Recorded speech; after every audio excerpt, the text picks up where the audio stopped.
Graça e paz, estamos começando mais um vídeo do Submersos na Palavra. Meu nome é Adriano. Aqui é a Raíssa.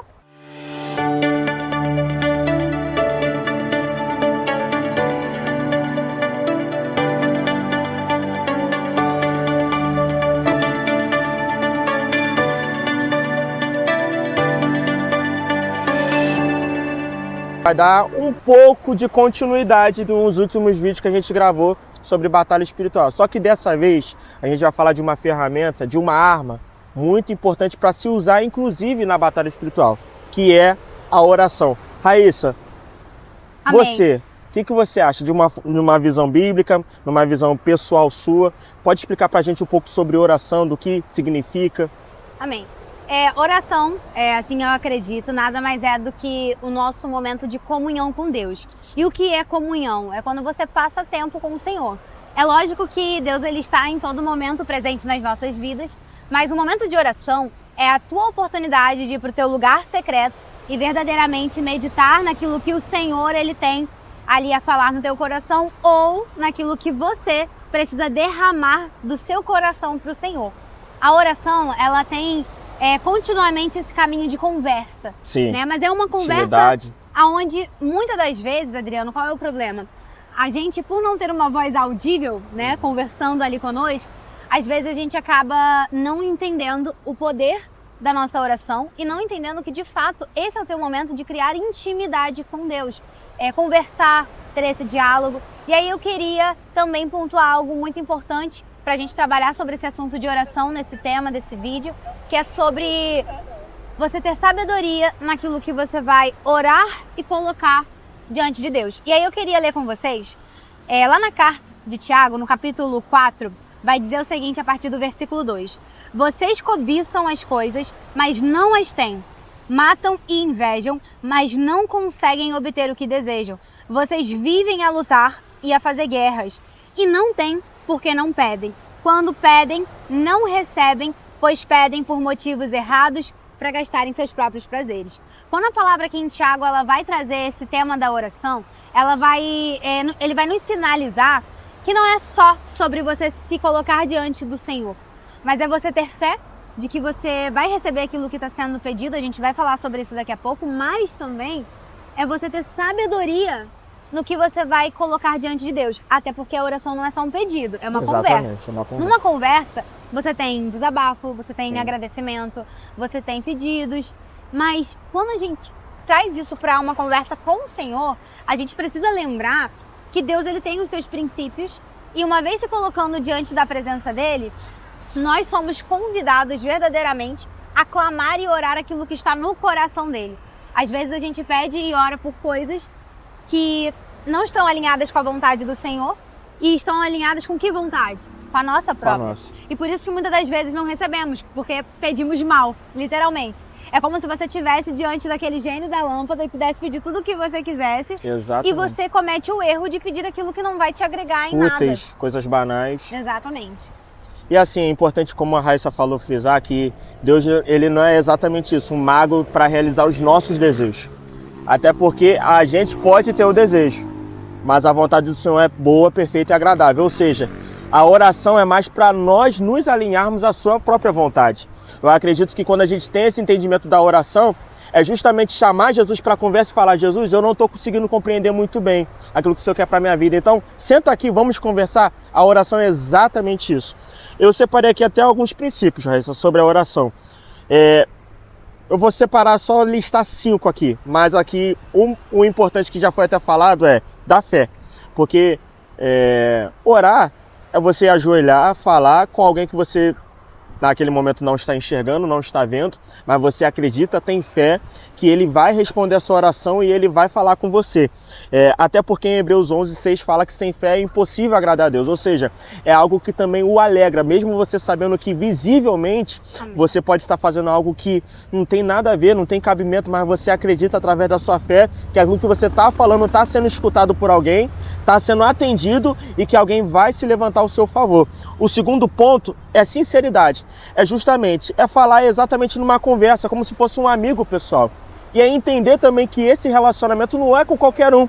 É com alguém que já sabe quem é você, sabe o que você passa, sabe o que você sente, sabe o que você precisa, e ele precisa disso, da sua sinceridade. Porque a oração nesse momento não é para você se mascarar, não é para você falar, olha, é isso, mas não é isso, você omitir certas coisas. Não, Deus já sabe de tudo. E é muito bacana quando você trata essa conversa, essa oração com total sinceridade com Ele.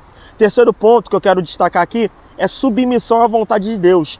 É como eu falei aqui no começo, quando você ora, você pede para se alinhar com os desejos do Senhor. Você não vai orar, como já foi falado aqui, pedindo os seus próprios desejos, mas você vai orar pedindo, Senhor, me faça entrar de acordo com a sua vontade, de acordo com o seu querer. Me alinhe ao teu propósito, porque eu posso fazer planos, eu posso separar uma lista naquela conversa e falar, eu quero isso, isso, isso. Mas vai ser de repente numa oração que Deus vai chegar, vai se apresentar e vai dizer, olha, eu tenho planos melhores para você. E a oração tem que causar esse efeito. Aqui o penúltimo é perseverança. Até porque uma palavra que diz em 1 Tessalonicenses 5,17, que nós devemos orar sem cessar. Ou seja, é pedir hoje, é pedir daqui a pouco, é pedir amanhã e por aí vai. E para encerrar, é como a gente já falou aqui, muito bem explicado, relacionamento. Oração é relacionamento. Não tem como você orar somente uma vez. Tudo bem, Adriano, eu só consigo orar uma vez por dia. Beleza. Mas isso também mostra como está seu relacionamento com Deus. Eu acredito, Raíssa, você que é casado, você não fala somente uma vez com o Iago. Não, falo várias. Eu que namoro não falo uma vez com a minha namorada. Você fala a todo momento. Você mora junto com ele, você se relaciona com ele. Ou seja, é tratar Deus da mesma forma. Deus não quer ser somente um cara que só vai ser acionado quando ele precisa ser acionado. Ele quer ser acionado quando não precisa, quando você está sozinho, quando você está acompanhado. Ele gosta de ser mencionado, ele gosta de ser chamado, ele gosta de ser convidado. E tem uma palavra que diz exatamente isso, que ele não arromba o nosso coração, ele não se intromete, ele bate na porta. E se a gente abrir a porta, ele entra e ceia e faz morada com a gente. Amém. Aí eu também queria aproveitar e agregar, dizendo o seguinte, nem sempre, quando você for orar, se colocar ali, seja no seu quarto, no seu trabalho, onde quer que você esteja, nem sempre aquela presença vai ser palpável.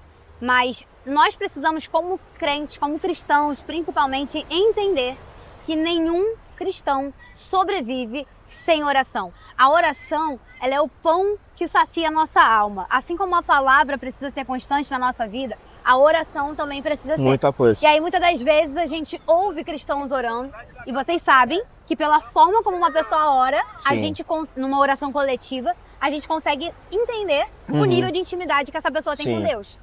Porque a forma como você ora, como você fala com o Senhor, e a forma como você ora em público, revela o tipo de intimidade e relacionamento que você desenvolve no seu secreto com o Senhor. E a gente também precisa entender, eu vou ler uma passagem aqui com vocês, muito interessante. A gente tem que entender que existem tipos de oração, Adriano, diferentes. Sim. A gente às vezes se concentra, por isso que não dá para ficar fazendo orações repetidas, igual a palavra ela vai nos dizer que muitos fariseus, mestres da lei antigamente faziam, para poder mostrarem que estão orando muito ou que estão orando bonito. Né? Não existe orar feio, não existe orar bonito. Se a gente pega alguns salmos, como os Salmos 22, se eu não me engano, você vê salmos ali onde Davi derrama a alma dele diante do Senhor. Total dizendo, sinceridade. Deus meu, por que você me abandonou?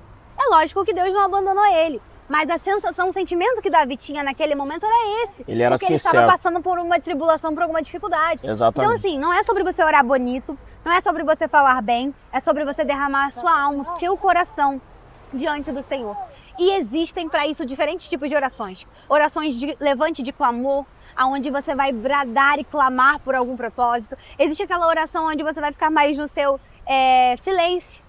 Tem algumas orações, Adriano, que precisam ser feitas em voz alta. Para que a gente entenda que tem clamor. Poder, que tem alguma ousadia. Exatamente. Tem orações de intercessão, aonde você vai interceder pela vida de alguém, por alguma situação. E aí eu quero trazer Lucas 22 para vocês, lá no versículo 31. A gente vai ver, Adriano, o Senhor, ele... Olha que honra, né? Sim. Jesus intercedendo pela vida do apóstolo Pedro. Olha o que vai dizer lá em Lucas 22, 31. Simão, Simão, Satanás pediu vocês para peneirá-los como trigo, mas eu orei por você, para que a sua fé não desfaleça. Então, quando você se converter, fortaleça os seus irmãos. Olha que honra! O próprio Senhor intercedendo pela vida de um dos seus discípulos, porque a fé dele estava esmorecendo. nós precisamos orar não só pela fé uns dos outros, mas nós precisamos orar também para que o nosso coração, a nossa fé não desfaleça. Vocês precisam entender, nós precisamos entender que somos carne. Sim. E que como carnes, a gente tem, infelizmente, a tendência a se afastar daquilo que nos sacia espiritualmente. Então, a oração é esse convite que o Senhor ele faz para mim, para você, para todos nós, para verdadeiramente estarmos submersos na presença dele, de fato, vivendo aquilo que ele tem. E é na oração que a gente se conhece, onde Deus ele aproveita aquele momento e nós conhecemos o nosso coração, é revelado o nosso pecado, é um momento de arrependimento. Então, certamente, a oração ela é fundamental na vida do cristão. Bom, espero que essa palavra tenha abençoado a sua vida. Não deixe de pôr uns comentários, curtir, compartilhar, veja vídeos anteriores. A oração ela é fundamental para a nossa caminhada. Então, eu quero te fazer esse convite, que eu creio que não é meu, mas do Senhor. Sim. Para que você passe mais tempo em oração, invista tempo nisso. Se você consegue, às vezes, ficar 30, 40 minutos mexendo no celular, fazendo uma comida. Raíssa, mas eu preciso de comida para viver. Mas você também precisa de palavra, de oração. Exatamente. Isso é fundamental, senão o teu espírito se Relacionamento. enfraquece, ele morre. Então que Deus te abençoe. Tenha momentos de oração, assim como Jesus saía, de madrugada e orava. Ore também. Esse é um convite. Então eu creio que Deus está te chamando, te fazendo, para que você ore mais e busque mais um tempo de comunhão com Ele. Em nome de Jesus. Em nome de Jesus. Tamo junto, até o próximo vídeo. Submersos na palavra.